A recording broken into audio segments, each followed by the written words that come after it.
Sa gitna ng batikos na kinasasangkutan ng kongresistang si Bong Suntay dahil sa naging pahayag nito tungkol sa aktres na si Ann Curtis na nagdulot ng matinding reaksyon mula sa publiko, nagsalita na ang kanyang asawa na si Sheila Guevara Suntay. Sa isang emosyonal na pahayag sa social media, nilinaw ni Sheila na hindi siya at ang kanilang mga anak sang-ayon sa naging komento ng mambabatas. Marinyang itinanggi ang kumakalat na balita na siya ay tumawa at tila sumang-ayon sa sinabi ng kanyang asawa. Ayon kay Sheila, hindi niya hayaang manatiling hindi kinokontra ang maling naratibong iyon. Mas naging emosyonal ang kanyang pahayag ng direktang humingi siya ng paumanhin kay Ann Curtis at sa pamilya nito.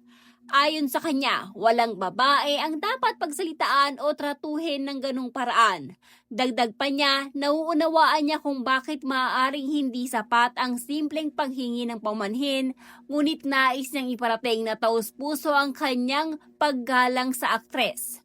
Binigyang diin din niya na ang bawat babae, anumang estado sa buhay ay nararapat tratuhin ng may dignidad at respeto. Samantala, nananawagan din si Sheila sa publiko at sa media na wag lang idamay sana ang kanilang mga anak sa kontrobersya. Anya, hindi sila mga public figure at hindi makatarungan na maging target ang panghaharas ng mga bata para sa isang isyung wala silang kinalaman. I want to be unequivocally clear. My children and I do not agree with, and we do not condone, the analogy made by Bong, the news circulating. That I laughed and therefore approved of what was said is false, and I will not allow that narrative to stand unchallenged. To Ann Curtis and her family, I am deeply sorry. No woman should ever be spoken about that way, and I understand if words alone feel insufficient. Please know that my heart owes out to you, and I stand with you. Every woman, regardless of who she is, whose wife or daughter she may be, or whatever her background, deserves to be treated with dignity and respect. That is a value I hold deeply and will never compromise on. I also make this appeal with all sincerity. Please leave me and my children out of this.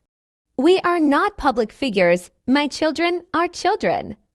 No mother should have to watch her children be targeted and harassed for something they had no part in. I humbly ask the public and the media to respect that boundary. Thank you.